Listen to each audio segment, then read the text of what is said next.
The alarms woke me before my eyes even opened. Red light filled the cabin of my ship, pulsing in slow, heavy waves, and the deck was already tilting under me. Something had grabbed my ship out of open space, and it had done it without asking. I rolled out of the bunk and hit the floor running. My name is Ethan Marsh, and at that moment, I was not thinking about names, or titles, or any of the things that would matter later. I was thinking about one thing only: survival. The ship I flew was called the Halyard, an old salvage vessel I had rebuilt with my own hands over 3 long years. She was not fast. She was not armed.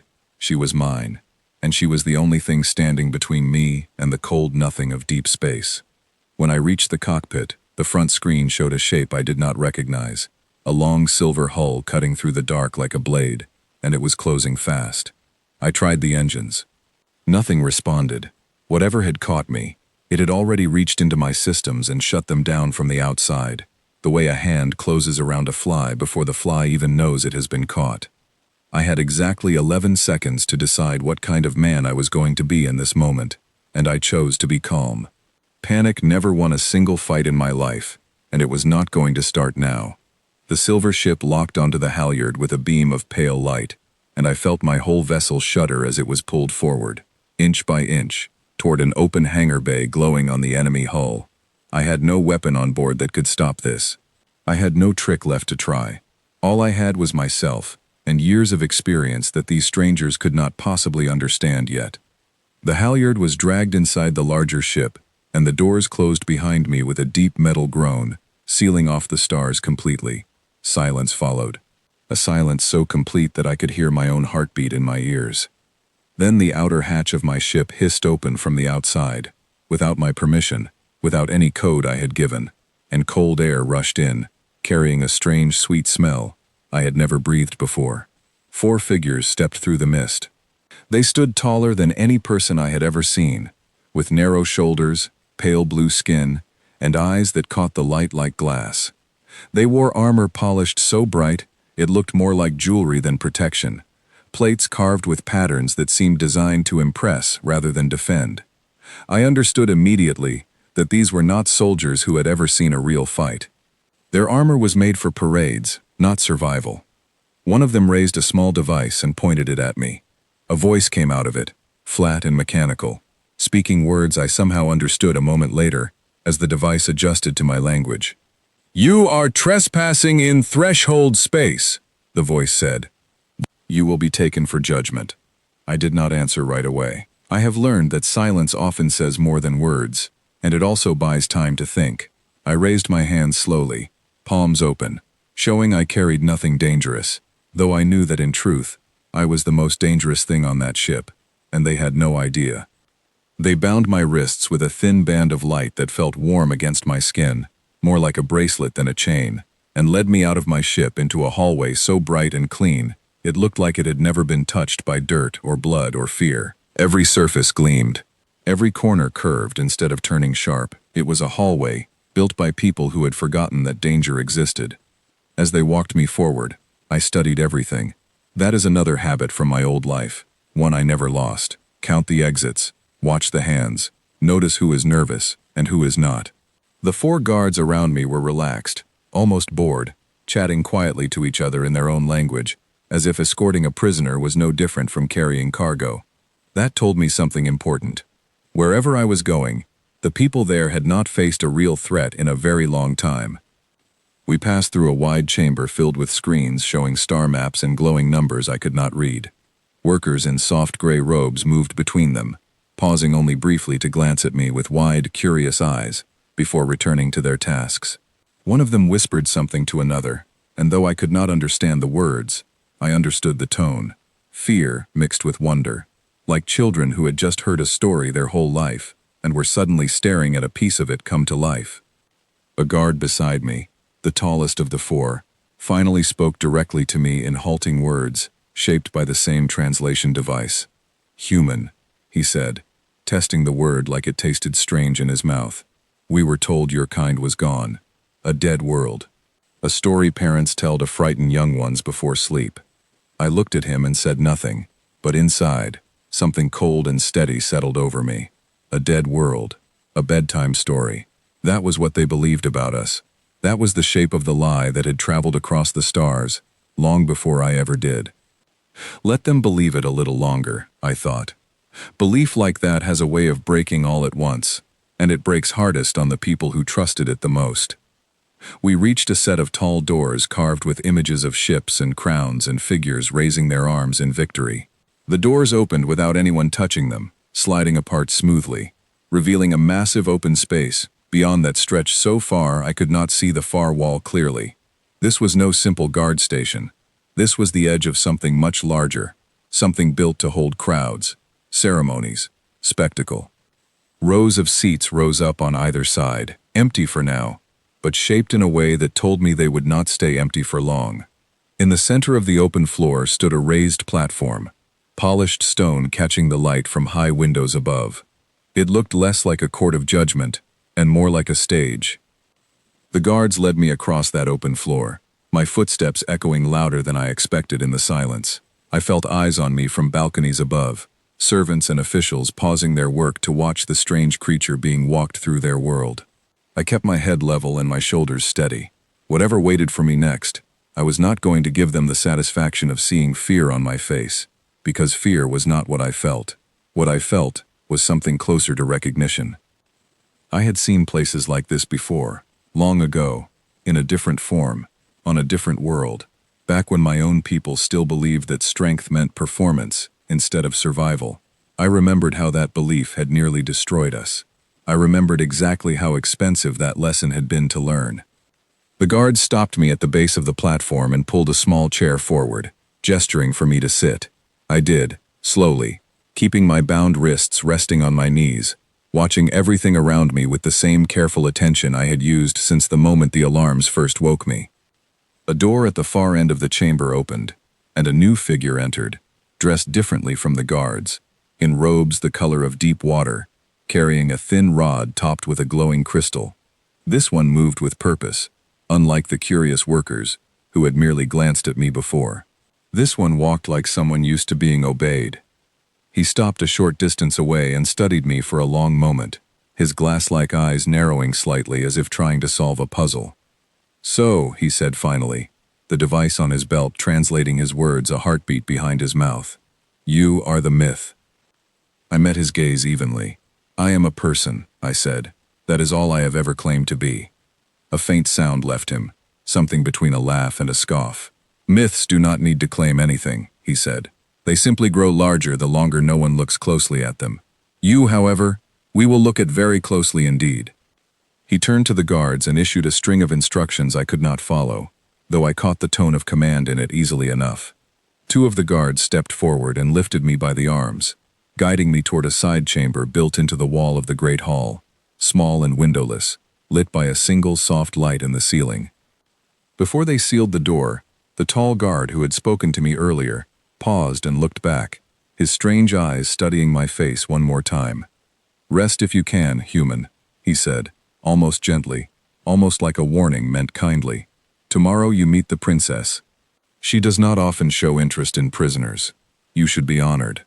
The door closed, sealing me into silence and dim light. I sat down on the narrow bench along the wall and let out a slow breath, the first one I had allowed myself since the alarms first sounded. My wrists still glowed faintly with the light restraint, harmless looking, almost decorative, and I turned my hands over, studying it, already thinking through a dozen ways I could remove it if the moment ever called for it. Old instinct, old training. It never fully leaves you, no matter how many years pass. I thought about the guard's words. A dead world, a myth, a bedtime story meant to frighten children before sleep. Somewhere across the stars, the truth about my species had traveled so far and been twisted so completely that an entire empire now believed we no longer existed, or worse, had never truly existed at all, just a legend built to explain the empty places on old star maps. I understood, sitting there in that quiet cell, that I was not simply a prisoner anymore. I was about to become a lesson, whether these people wanted one or not. I thought of home, briefly, the way I always allowed myself to before pushing the memory back down into the place I kept it safe. I thought of the long silence after the wars ended, the silence that followed learning exactly what price a species pays when it forgets what real danger looks like. I thought about how strange it was to sit in a cell built by people who had clearly never learned that lesson themselves, and how close they were, without knowing it, to learning it from me. Tomorrow, the guard had said, tomorrow I would meet the princess who ruled over all of this empire of polished armor and empty threats, this civilization so comfortable in its own power that it told stories about the extinction of a species it had never actually fought. I closed my eyes and let myself rest, not because I was calm, though I was, but because rest is a weapon too. A tired mind makes mistakes, and I intended to make none of those tomorrow. The light above me dimmed slightly, some automated system responding to the hour, and in the near darkness, I allowed myself one small, quiet thought, almost a smile in the shape of a feeling. They think I am the last piece of a story that already ended. They have no idea the story is only just beginning again, and this time, I am the one telling it. Somewhere beyond that sealed door, servants were already preparing the great hall for tomorrow, hanging banners, testing lights, whispering excitedly about the strange creature locked away in the small chamber, the living myth who had fallen out of the sky and into their hands. None of them understood yet what kind of storm they had actually caught. I did. And when morning came, however these people measured it, I would stand in front of their princess and let her see exactly what centuries of careless peace had made her people forget. I closed my eyes fully then, breathing slow and even, and let the silence of that little cell hold me until the doors opened again. The doors of the great hall opened wide, and the sound that poured through them hit me before the light did. Thousands of voices, all talking at once, rising and falling like waves against a shore. When the guards led me forward again, I understood why the small chamber had felt so quiet the night before. It had been the last quiet moment I would get for a very long time. The seats that had been empty were now full, row after row of pale blue faces leaning forward, whispering, pointing, some of them holding small glowing devices up toward me, capturing the moment the way people once captured images of rare animals in old zoos. I kept my expression still. I had learned long ago that a crowd feeds on reaction, and I was not going to feed this one anything. At the center of the hall, on the raised platform I had noticed the night before, a throne now stood, tall and carved from pale stone, and on it sat a figure who commanded the space simply by existing within it. She wore no crown, but she did not need one. Her robes were the color of storm clouds shot through with silver thread, and her posture was so perfectly relaxed that it looked practiced, the kind of stillness only people born into power ever truly learn. Her eyes, like the guards, caught the light strangely, but hers held something sharper behind them, an intelligence that watched everything, even while appearing bored by all of it. The man in deep water robes from the night before stepped forward and struck his rod against the floor once, and the crowd noise dropped instantly, like a switch had been thrown. "Princess Veilthrai," he announced, and the crowd rose briefly before settling again.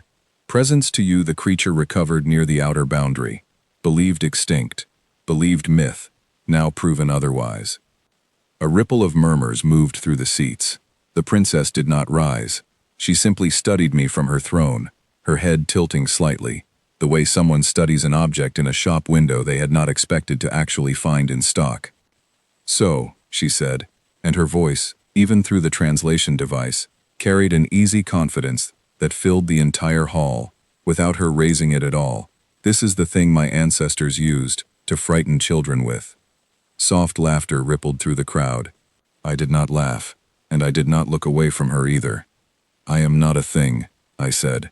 My voice was steady, calm, carrying just enough to reach the front rows without shouting. "I am a person, the same as you are." The laughter died a little, replaced by murmurs of surprise. Perhaps they had not expected me to speak so plainly, or perhaps they had not expected the device to translate my words with such clear defiance. The princess's eyebrows rose slightly, the first real change in her expression since I had entered the hall. "The same as me," she repeated, almost tasting the words.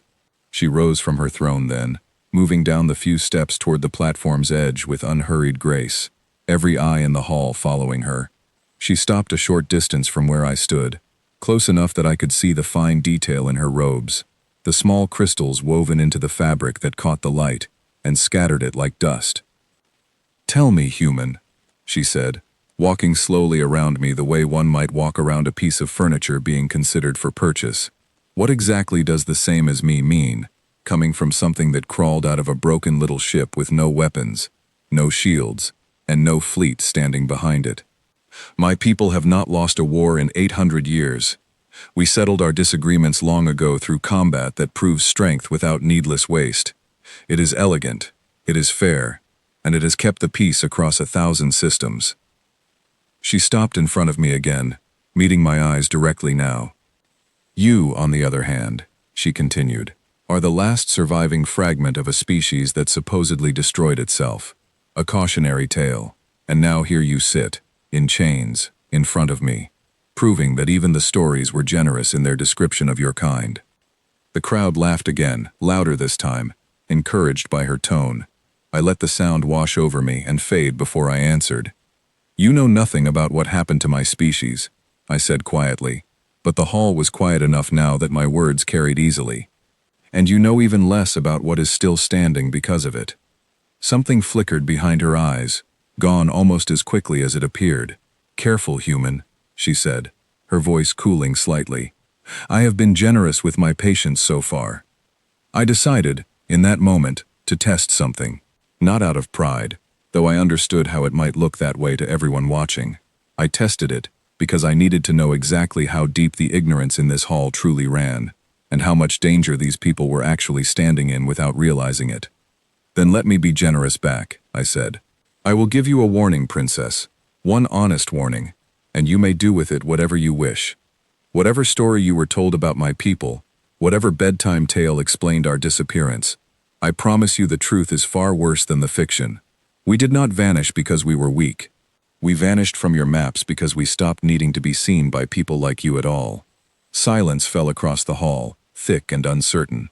The advisor in deep-water robes shifted uncomfortably near the throne, glancing toward the princess, as if waiting for guidance on how to respond to something none of them had a script prepared for. The princess recovered first, and when she spoke again, there was an edge beneath the practiced calm, a crack forming that she was clearly trying very hard to hide. "Bold words from something with its hands bound," she said. "Very well, human. Since you seem so confident in the strength of your dead species, let us test that confidence properly. Tomorrow, in this very hall, you will face my champion in honor combat. It is our oldest and most respected tradition, a way of settling disputes without the ugliness of true war. If your kind is even a fraction of what the old stories claim, you should find it simple." A murmur of excitement swept through the crowd, far louder than anything before. I understood, watching their faces, that this was not simple justice to them.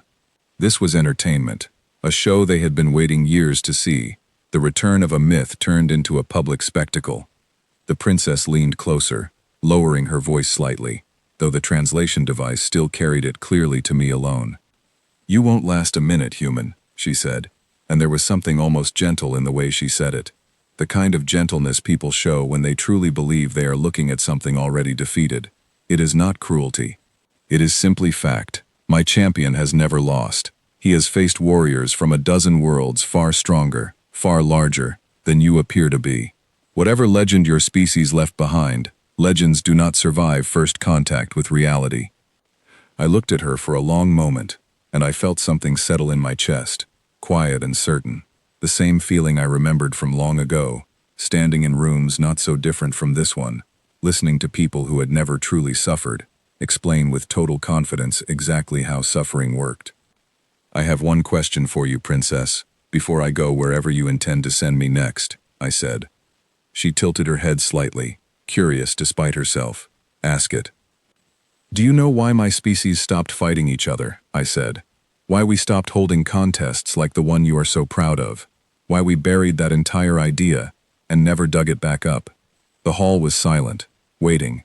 The princess's expression flickered again, uncertainty briefly breaking through the polished calm. "Enlighten me," she said, though I heard the smallest hesitation now beneath the confidence. "Because we learned what happens when strength stops being about survival and starts being about performance," I said quietly. We learned it the hardest way a species can learn anything. And when that lesson finally finished teaching us, there was almost nothing left of us to teach it to. I let the words sit in the silence for a moment before continuing. You are about to put on a performance for a crowd that has never seen real danger, Princess. I am asking you honestly one time to reconsider what kind of performance you are about to start. For a long moment, she said nothing at all, and in that silence, I saw something pass behind her eyes that had not been there before, something small and uncertain, quickly buried beneath practiced composure. Then she straightened, turned back toward her throne, and raised her voice for the crowd once more, and whatever uncertainty had touched her disappeared behind the mask of a princess who had never once been told no. Tomorrow, she announced, her voice ringing across the hall, the myth meets reality. Prepare the arena. The crowd erupted into cheering, and the guards stepped forward to lead me away, back toward the small chamber that had held me the night before. As they walked me across the open floor, I glanced back once toward the throne.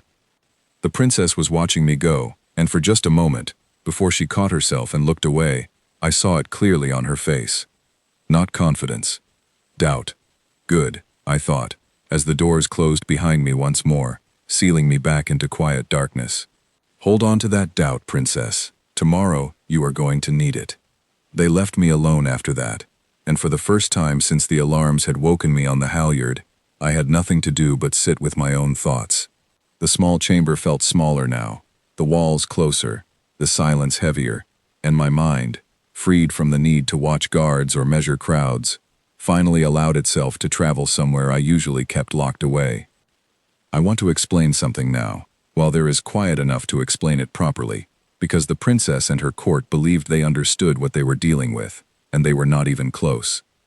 Long before I ever set foot on the halyard, long before I became a salvage pilot drifting between forgotten systems, I was something else entirely. I do not say this with pride.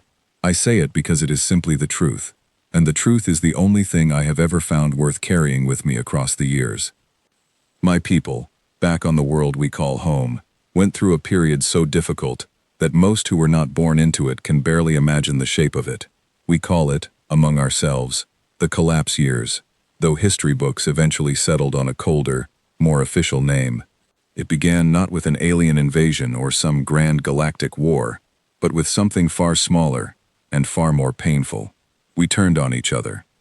For nearly a century, different parts of our own species fought for control, for resources, for pride, for reasons that seemed enormous at the time, and, looking back now, seem almost embarrassingly small. We built weapons meant to end arguments quickly, and instead, they only made the arguments last longer, spreading suffering across generations, instead of solving anything at all. I will not describe every detail of what those years cost us, because some things are better honored through respect than repetition. What I will say is this. By the time it finally ended, entire regions of our homeworld had been emptied of people, entire family lines existed only in memory, and an entire generation grew up understanding, in a way no lecture or history lesson could ever teach, exactly what it costs to treat conflict as something glorious. I was young when the worst of it happened, and I lost people I loved in ways I still do not speak about easily, even now, even to myself, in the quiet of a locked room on an alien ship. I will say only that by the time I was old enough to hold a weapon myself, I already understood something the princess and her entire empire apparently never had to learn. Real conflict does not care about honor. It does not care about audiences. It does not care about performance or spectacle or tradition. It only cares about what is left standing when it finally stops. When the collapse years ended, my people made a choice that shaped everything that came after. We did not simply rebuild and move on, pretending the wound had healed on its own. We studied what had happened, carefully, honestly, the way a person studies a disease in order to make certain it never spreads again. We built new systems meant to prevent conflict from ever reaching that scale again, not through weakness, but through understanding exactly how dangerous unchecked pride could become. Those of us who survived the worst of those years, who had stood in the middle of that storm and lived to see the other side of it, were changed in ways that are difficult to explain to anyone who has never experienced anything like it. We became quiet in certain ways. careful in certain ways. We stopped needing to prove anything to anyone, because we had already proven everything we ever needed to prove to ourselves, at a cost too high to ever wish to pay again. I share all of this now because I need you to understand something clearly before the next part of this story unfolds. When the princess looked at me in that grand hall and saw an old, scarred, quiet stranger with a beaten-up ship and no fleet behind him, she believed she was looking at weakness. She believed the absence of grand displays, weapons, and armies meant the absence of danger.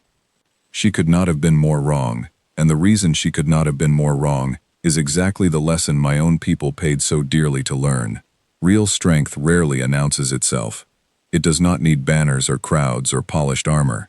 It simply exists, quietly, patiently, waiting only to be tested, and when it finally is tested, it does not perform.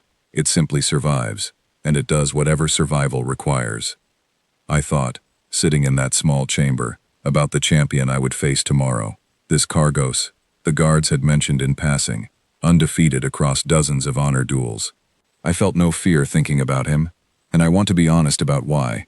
Because it is important to understand the difference between confidence and cruelty. I did not want to hurt anyone in that arena.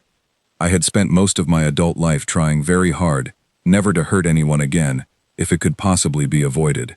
But I also understood, with total clarity, that this champion, however skilled he might be within the rules of his own tradition, had almost certainly never faced anyone who had learned to fight the way my collapse years had taught me to fight. Not for sport, not for honor, for survival, and only for survival, stripped down to its most basic and unglamorous form. There is a particular kind of calm that settles over a person who has already survived the worst thing they can imagine happening to them. Nothing waiting ahead feels quite as frightening after that, because the mind has already measured the true bottom of fear and found, somehow, a way to keep standing afterward. That calm was with me now, in that small chamber, the same calm that had carried me through years I still do not fully speak about.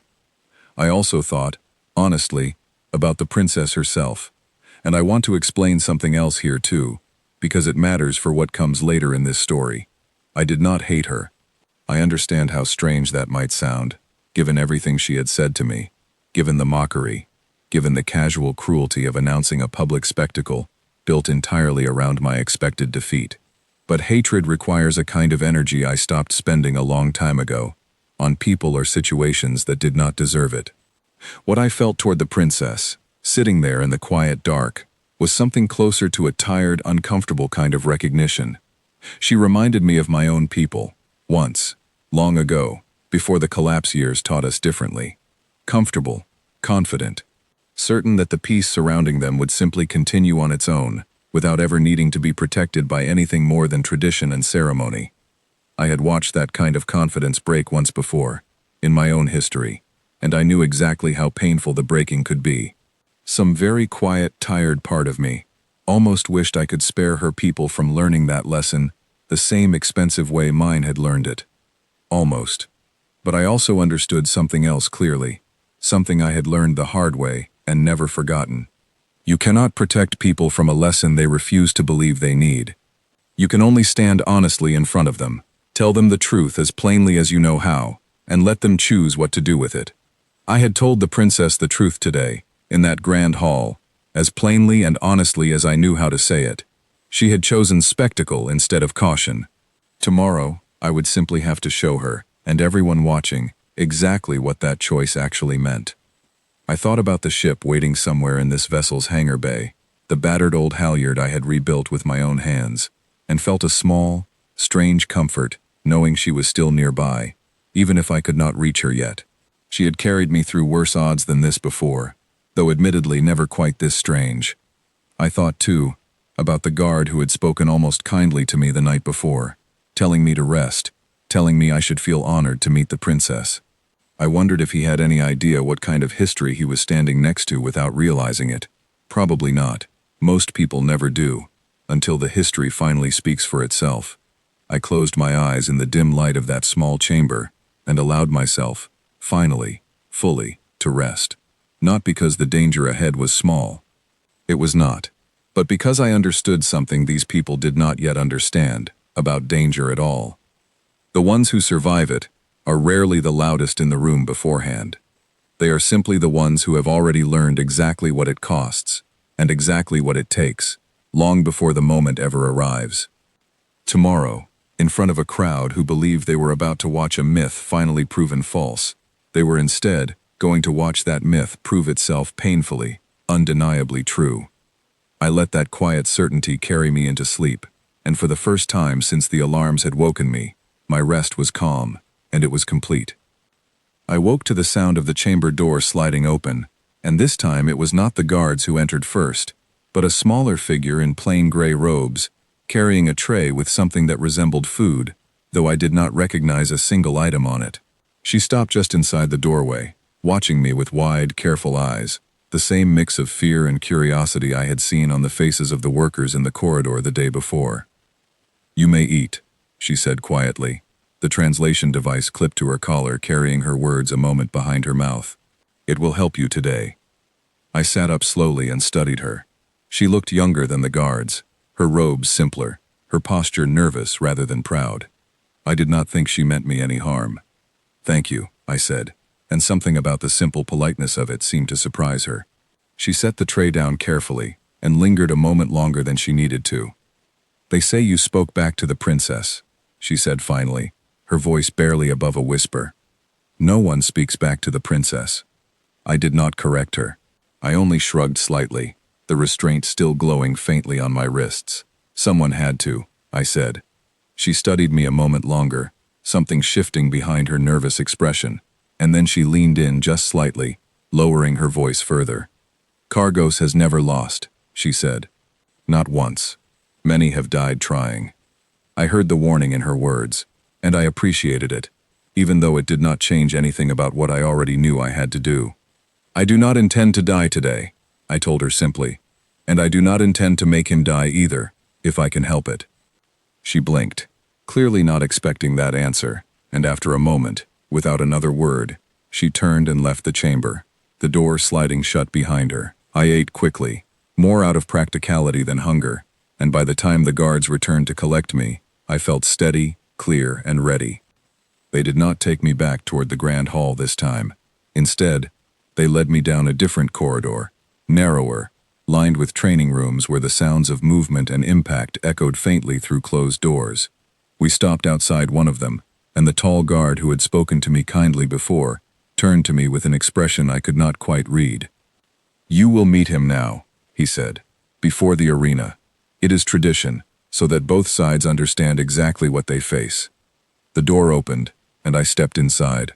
The room was large, with high ceilings and mirrored walls, clearly built for training rather than comfort.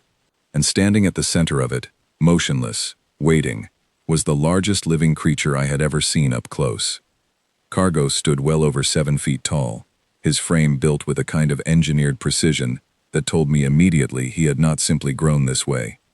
Someone had shaped him, carefully, deliberately, layer by layer, into exactly the kind of champion a crowd would love to watch.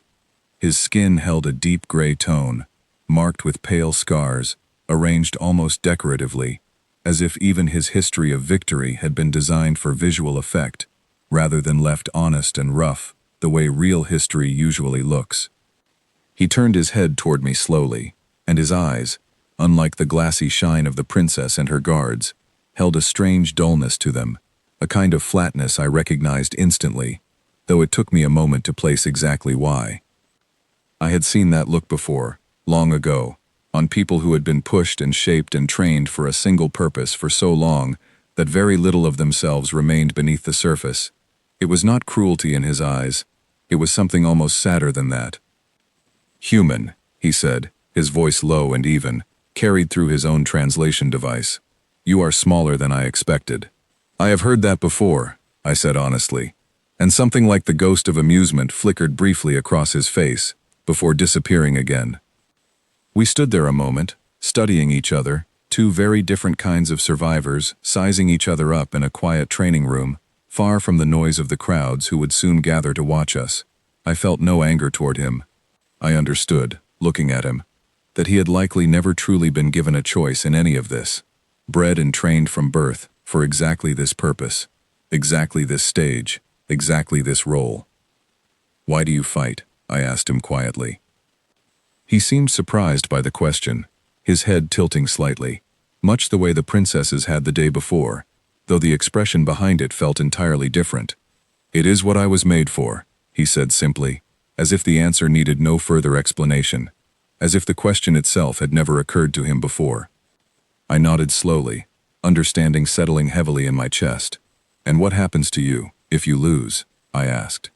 Something flickered behind his flat eyes then, something closer to real feeling than anything I had seen from him yet.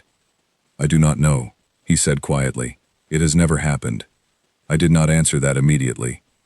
I only looked at him, this enormous, powerful creature who had never once been allowed to consider what defeat might mean for him personally, only trained relentlessly to make certain he never had to find out.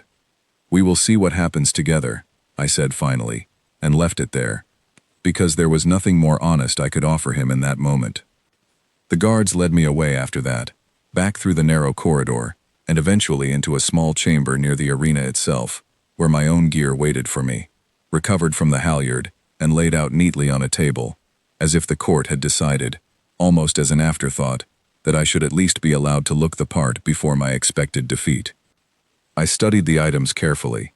My old jacket, worn thin at the elbows from years of use, a simple utility belt, carrying tools rather than weapons in the traditional sense, though I understood exactly how useful the right tool could become in the right hands.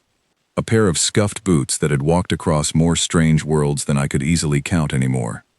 A guard nearby glanced at the equipment and made a small sound of disbelief, clearly unimpressed by how plain, how unglamorous, how utterly ordinary everything looked compared to the polished ceremonial armor his own people wore into these contests. "This is truly all you carry?" he asked, something between confusion and pity in his voice. I picked up my jacket and pulled it on slowly, feeling the familiar weight of it settle across my shoulders like an old friend returning. "Where I come from," I said quietly. "We learned a long time ago that the things that actually keep you alive rarely look impressive sitting on a table." He did not seem to know what to say to that, and I did not offer anything further. I finished checking my gear methodically, piece by piece, the same way I had checked equipment countless times before, in situations far more dangerous than anything waiting for me in that arena. Outside the small chamber, I could hear the crowd beginning to gather again, their voices rising in excited waves, hungry for the spectacle they had been promised. Somewhere among them sat the princess, confident in her champion, confident in her tradition, confident that whatever strange creature had fallen out of the stars into her court would provide exactly the entertainment she had announced it would. I finished dressing, checked each tool along my belt one final time, and allowed myself one last moment of stillness before the doors would open and everything would change. I thought again, briefly, of Cargos standing alone in that training room, asking me quietly, what happens if he loses, admitting honestly that he did not know, because it had simply never happened before. I thought of the young worker who had warned me softly that many had died trying to face him. I thought of the princess standing on her platform yesterday, so certain that strength required performance, so blind to the quiet, patient danger sitting calmly in chains in front of her. Whatever happened next in that arena, I understood clearly that it was not really about me, or even about Cargos. It was about to become a lesson this entire empire had forgotten it still needed to learn, delivered by the last person in the galaxy they ever expected to teach it. The doors ahead of me began to open, sunlight and noise pouring through the widening gap, and I stepped forward to meet whatever waited for me on the other side. The arena opened up in front of me, wider and brighter than the hall I had stood in the day before, ringed on every side by seats packed full of eager faces, all leaning forward, all waiting. The noise hit me like a wall, thousands of voices layered together into one continuous roar, and above it all, banners hung from the high ceiling, catching the light, marking the occasion as something the entire capital had gathered to witness. I walked out onto the open floor alone, my boots meeting smooth stone that had clearly hosted many contests before mine, worn slightly in the center from years of use. Across from me, on the opposite side of the arena, Cargos already stood waiting, motionless, his enormous frame catching the light in a way that made him look almost like a statue brought suddenly to life. Above us both, on a raised platform overlooking the entire floor, the princess sat on a temporary throne built specifically for the occasion, flanked by her advisor in deep-water robes and several other officials I had not seen before. She watched me cross the floor with an expression carefully arranged into calm confidence, though I remembered clearly the flicker of doubt I had seen behind her composure the day before, and I wondered if it was still there, buried somewhere beneath the surface. The advisor rose and struck his rod against the platform floor, and the roar of the crowd slowly quieted into an eager, expectant hush. "Honor combat begins," he announced, his voice carrying easily across the silent arena. "Champion Kargos, undefeated across 40 contests, faces the human, recovered from the outer boundary, believed extinct until this very week. Let the outcome speak the truth the stories could not." The crowd erupted briefly before settling again, and I felt thousands of eyes locked onto me, waiting, hungry, expecting a show. I did not give them one, not the kind they were expecting. Kargos moved first, and he moved fast, far faster than his size suggested he should be capable of, closing the distance between us in only a few long strides. I had expected speed. I had prepared for it. I stepped aside at the last possible moment, letting the force of his approach carry him past me, rather than meeting it head-on, the same way I had learned long ago that meeting overwhelming force directly rarely ends well for the smaller side of any confrontation. A murmur of surprise rippled through the crowd.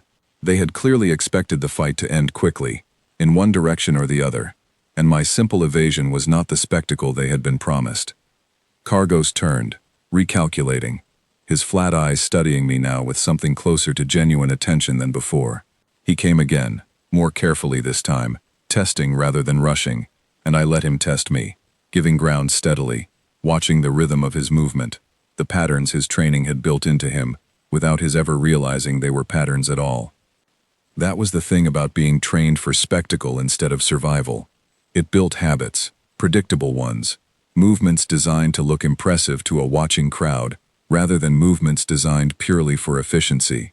I had spent years unlearning exactly that kind of habit in myself, stripping away anything that did not serve pure function, and now, watching Kargos move, I could see clearly every place where performance had been allowed to creep into what should have been pure instinct. He struck again, a heavy blow meant to end things quickly and decisively, exactly the kind of strike a crowd would cheer wildly to see land. I did not meet it head-on. I redirected it, using his own momentum against him the way I had learned to do so long ago, back when survival depended on making the most of very little strength against very much of it. He stumbled, just slightly, just enough, and the crowd's excited murmur shifted suddenly into something quieter, something closer to confusion. I want to be honest here about what happened next, because it happened quickly, and it happened without any of the flourish or drama the crowd had clearly been hoping to witness.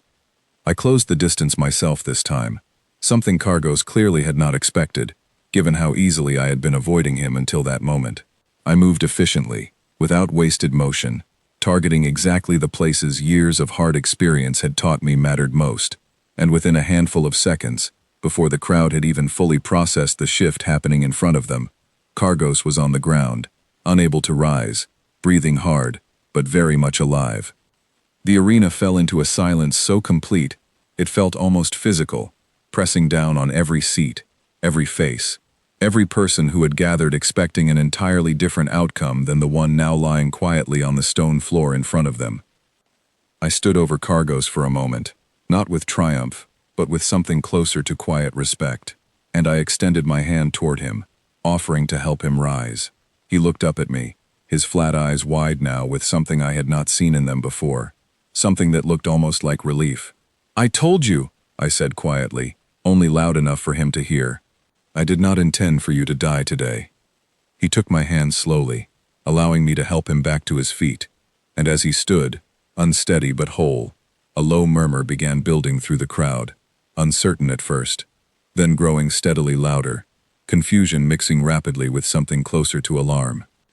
I turned toward the platform where the princess sat, and for the first time since I had met her, her carefully arranged composure had fully broken apart.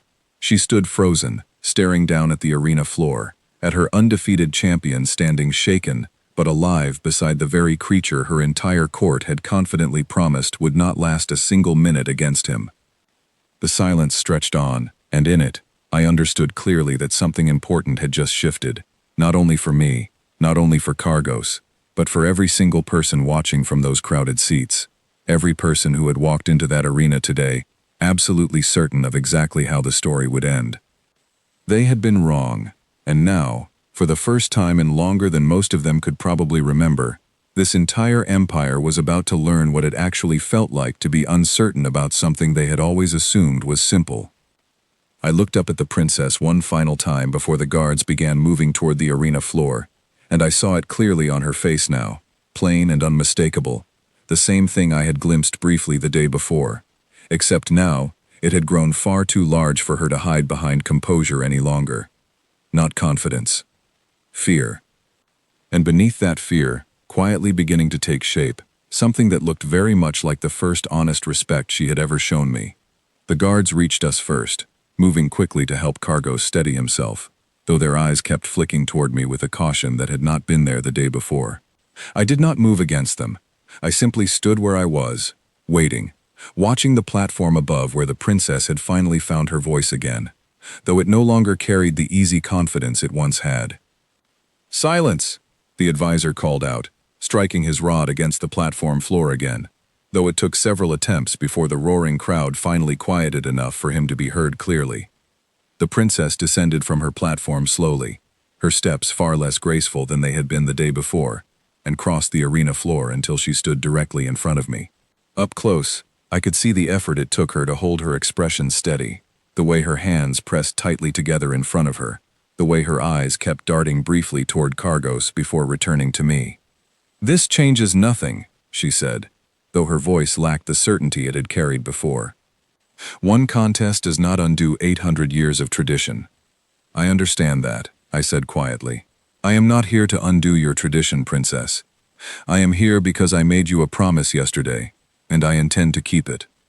She studied me carefully, something wary entering her expression now. "What promise?" she asked. "I told you the truth would be worse than the story," I said. "I would like to show you exactly what that truth looks like, if you will allow it."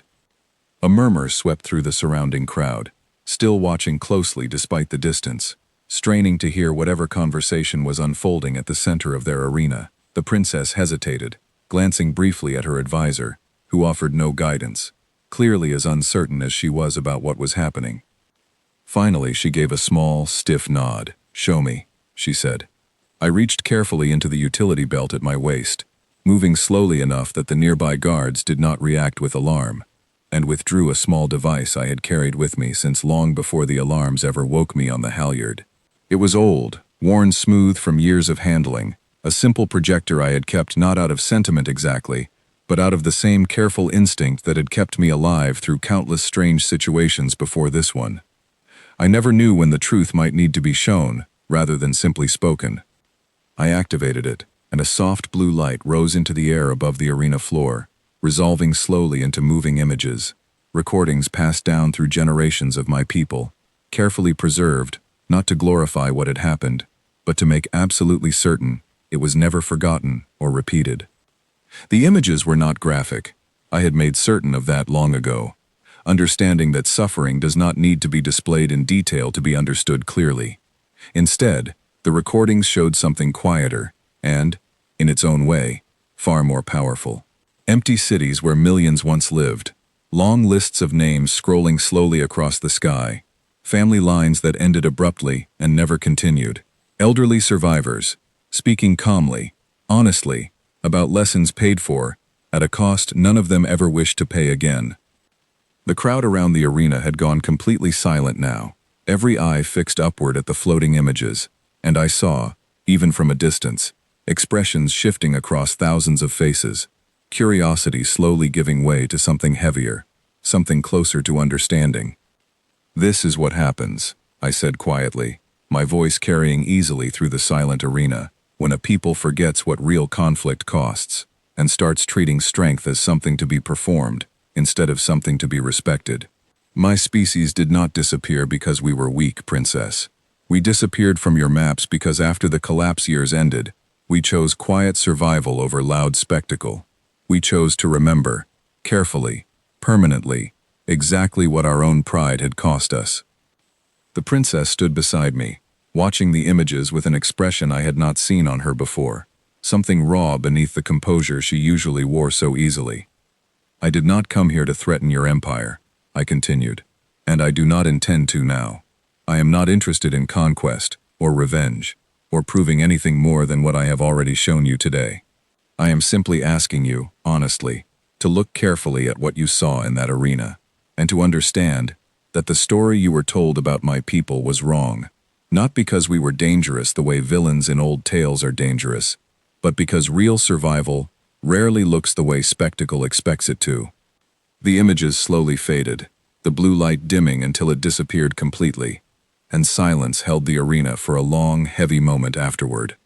The princess turned to face me fully, and for the first time since I had met her, I saw no trace of mockery in her expression at all, only something quieter, more thoughtful, the beginning of a question she had clearly never expected to need to ask herself. "Why show us this?" she asked softly. "You could have simply won and said nothing further." "Because winning without understanding teaches nothing," I said. "And I would rather you understand than fear, princess, even if fear comes more easily to people who have never truly needed courage before." She held my gaze for a long moment, and something in her posture shifted slightly, the practiced confidence replaced by something far more honest, far more uncertain, and in its own quiet way, far more promising than the arrogance she had worn so easily the day before. Around us, the crowd remained silent, thousands of people who had come expecting a simple spectacle, now sitting quietly, with the weight of something far larger than they had anticipated, something that would likely follow them home tonight, and linger in their thoughts long after the arena finally emptied. I looked toward Cargos, still standing nearby, his flat eyes now carrying something new within them, something that looked almost like the first real thought he had ever been allowed to have about his own purpose, and I understood that whatever happened next, this day had already changed something important, quietly, permanently, for everyone who had witnessed it. The days that followed passed differently than I expected. I remained within the palace, though no longer locked behind a sealed door, and I want to be clear that this change did not happen because the court suddenly trusted me completely.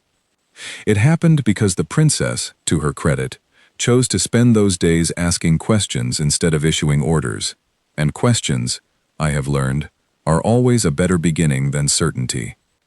She summoned me several times to smaller, quieter rooms than the grand hall, away from crowds and ceremony, and each time she asked careful, thoughtful questions about my people, about the collapse years, about what it truly meant to rebuild a civilization around the memory of a lesson, rather than the promise of glory. I answered honestly each time, without exaggeration, without softening the truth simply to make it easier to hear. Cargos visited once as well, standing awkwardly near the doorway of the room I had been given, clearly unused to entering spaces without being commanded to.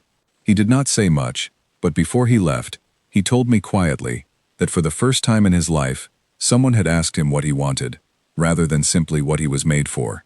I did not have an easy answer for him, but I told him honestly that the question itself was worth holding on to, and that sometimes an honest question is the beginning of an entirely new kind of life. The advisor in deep water robes remained wary of me throughout, and I understood his caution. Change rarely arrives comfortably for those whose entire position depends on things staying exactly as they always have been. Still, even he could not deny what the entire capital had witnessed in that arena, and slowly, carefully, the conversations happening throughout the palace began shifting from spectacle toward something closer to genuine reflection. On the final day, the princess met me alone in a quiet garden near the edge of the palace, away from advisors, away from guards, away from anyone who might overhear whatever needed to be said honestly between the two of us.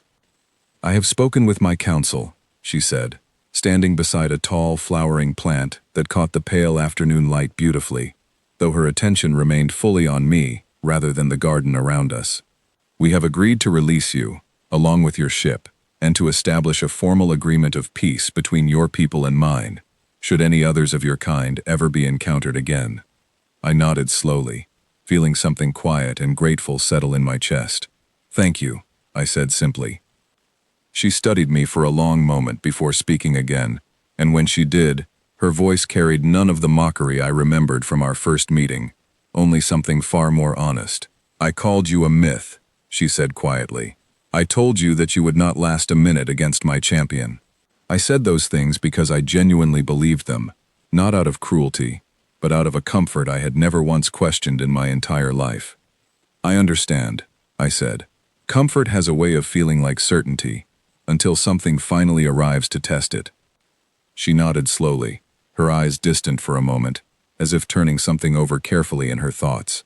"I do not think I fully understood, before this week, what it truly means for a people to survive something rather than simply avoid it," she said.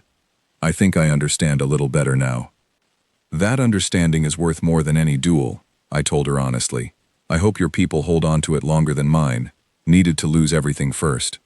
She offered a small, careful smile then, the first genuine one I had seen from her, quiet and thoughtful rather than proud. "I hope so too," she said. The guards escorted me to the hangar bay not long after, where the halyard waited exactly as I had left her, untouched, whole, ready to carry me back out into open space whenever I was ready to leave.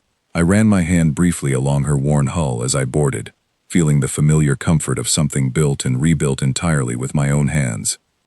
As the hangar doors opened and the halyard drifted slowly out into open space, I glanced back once at the great silver ship shrinking behind me, and I thought about everything that had happened since the alarms first woke me, only a handful of days earlier.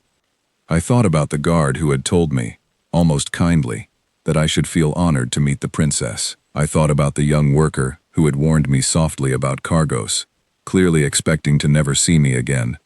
I thought about Cargos himself, standing quietly with a new question in his eyes that no one had ever thought to ask him before. And I thought about the princess, standing in that quiet garden, no longer certain, but honestly, genuinely, beginning to understand.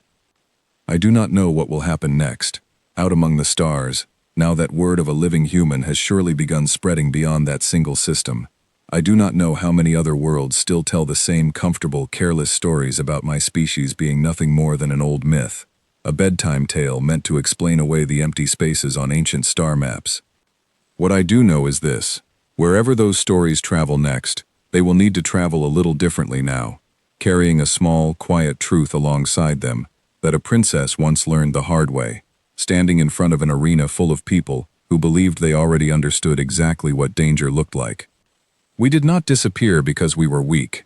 We simply learned, at a cost too heavy to ever forget, exactly what real survival requires, and we have been quietly, patiently carrying that lesson with us ever since, waiting only for the moment someone finally needed to be shown it again. The stars stretched out ahead of me, wide and endless, and somewhere among them, other worlds still slept comfortably inside their own careless stories, never imagining how close they might already be to meeting the truth those stories were never quite honest enough to tell. I set a course forward, into that waiting darkness, and let the halyard carry me onward, quiet, steady, and ready for whatever came next.